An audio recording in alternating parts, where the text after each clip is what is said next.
For most of human history, a house was just a house. A place to sleep, a place to raise children, a place to grow old, a roof over your head. Nothing more. Nobody bought homes expecting them to double in value. Nobody treated neighborhoods like stock portfolios. Nobody checked property prices every morning like investors watching the market. But somewhere along the way, something changed. Today, homes are no longer just places people live. They have become one of the most important financial assets on earth. Entire fortunes are built on rising house prices. Governments depend on them, banks depend on them, retirement plans depend on them, and millions of ordinary families now depend on their home increasing in value just to stay financially secure. Which raises a strange question. If homes are becoming more valuable every year, why are they becoming less affordable? Why are younger generations finding it harder than ever to buy one? And how did something as basic as shelter become one of the biggest investments in modern history? Because the answer isn't simply supply and demand. The answer is a story about money, debt, politics, and a system that gradually transformed homes into financial assets. A transformation that changed entire societies.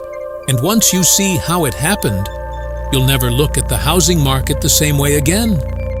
When homes were just homes, imagine America in the 1950s, or Britain after World War II, or many developed countries during the decades that followed. Housing existed primarily for one purpose: living. People certainly wanted their homes to increase in value, but that wasn't the main reason they bought them. A house was considered consumption, not investment. Families purchased homes because they needed stability. They needed a place near work, near schools, near family. The average home cost only a few times the average annual income. Saving for a down payment was difficult, but achievable. For many working-class families, ownership represented security, not wealth creation. And this distinction matters. Because when something is viewed primarily as shelter, society tends to judge success differently. The goal becomes affordability, availability, accessibility. The focus is helping people obtain housing, not maximizing property values. But beginning in the second half of the 20th century, a new idea slowly emerged, an idea that would eventually reshape the entire market. What if your home wasn't just a place to live? What if it could also make you rich?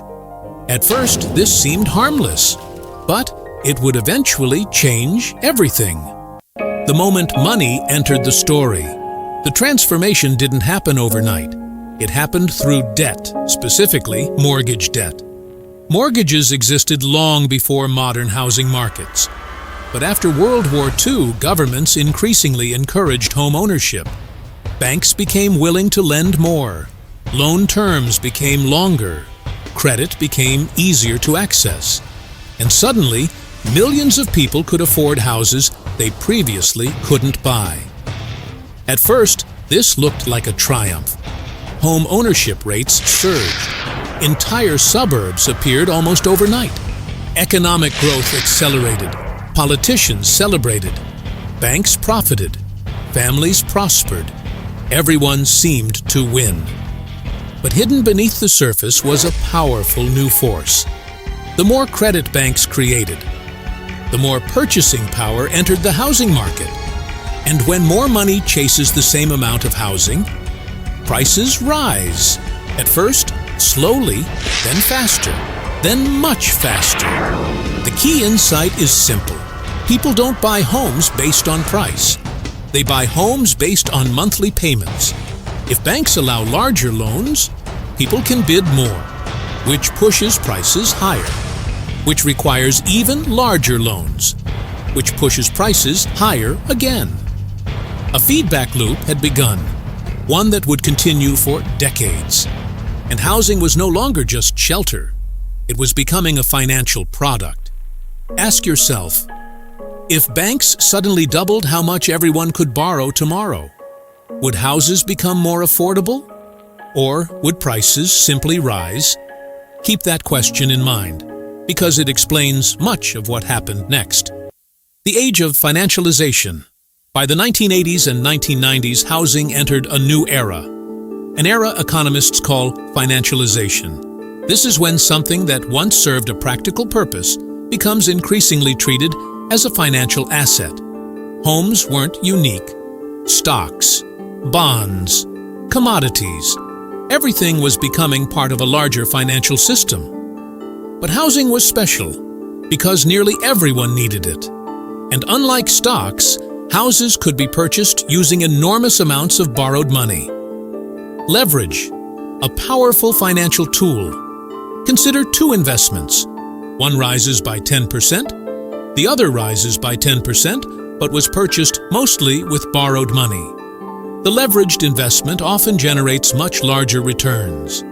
Housing became one of the biggest leveraged assets available to ordinary people. And once people realized this, behavior changed. Homes weren't merely places to live. They became wealth-building machines. Investors entered the market. Speculators entered the market. Second homes appeared. Third homes appeared. Property portfolios emerged. Television shows glamorized real estate investing. Entire industries formed around flipping houses. The cultural narrative shifted. A home was no longer just shelter.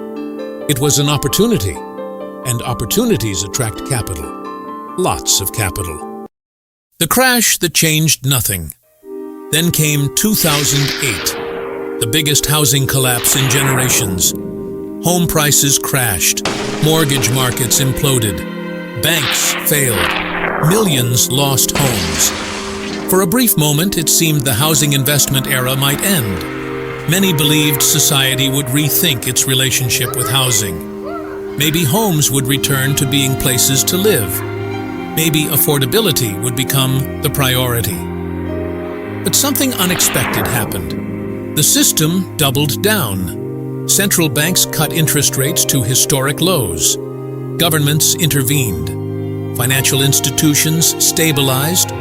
Credit returned. And eventually housing recovered. Then surged again. The lesson many investors learned from 2008 wasn't that housing was dangerous. The lesson was that governments would do almost anything to prevent housing markets from collapsing. That belief fundamentally changed investor behavior. Housing increasingly appeared protected, backstopped, too important to fail, and capital flooded back in, even stronger than before. Why houses started outrunning wages. Now we arrive at the reality facing millions today. House prices and incomes used to move somewhat together, not perfectly, but closely enough that ownership remained achievable. Today, in many cities, that relationship has broken. Housing prices have surged far faster than wages. Why? Because homes are no longer competing only with local incomes. They're competing with investment capital. They're competing with global money, institutional investors, private equity funds, real estate corporations, foreign capital, retirement funds, and wealthy households searching for assets. When housing becomes an investment, demand changes. People aren't buying solely because they need somewhere to live. They're buying because they expect appreciation. Future gains become part of today's price, and that pushes valuations higher, especially when interest rates remain low. The result is a strange paradox. The more successful housing becomes as an investment, the less successful it becomes as shelter. Because every increase in value helps owners, but creates barriers for future buyers. Think about this. If a stock becomes too expensive, most people simply ignore it. But if housing becomes too expensive, people still need somewhere to live. That's what makes housing different from almost every other asset. The two sides of the same house. This is where the story connects to everything we've discussed in this series. the biggest wealth transfer, the hidden tax, the two economies.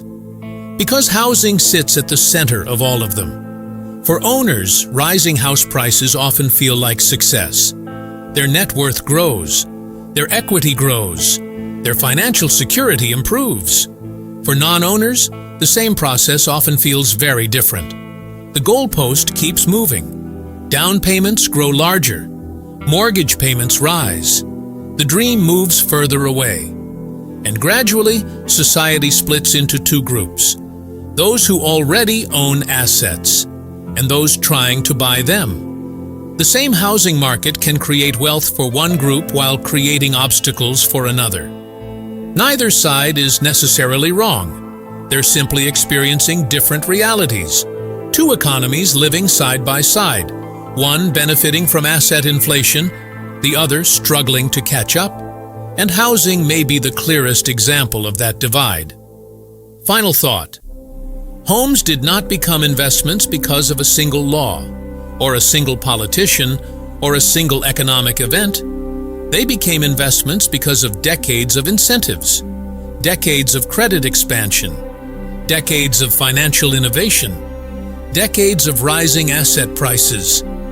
The transformation happened gradually, so gradually that most people barely noticed.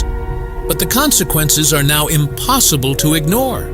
Because when shelter becomes an asset, society begins asking two very different things from the same building. One group wants affordability, the other wants appreciation. One wants lower prices, the other depends on higher prices. And that tension now sits at the heart of modern housing markets around the world. The question isn't whether houses became investments, they already have. The real question is what happens next. Because history shows that when basic necessities become financial assets, the consequences rarely stop at economics. They eventually reshape entire societies. And in our next episode, we'll go deeper. We'll ask the uncomfortable question at the heart of the crisis. Who really owns America? If you enjoyed this documentary, subscribe us for the next episode. Because the biggest stories in economics are never really about money. They're about power also.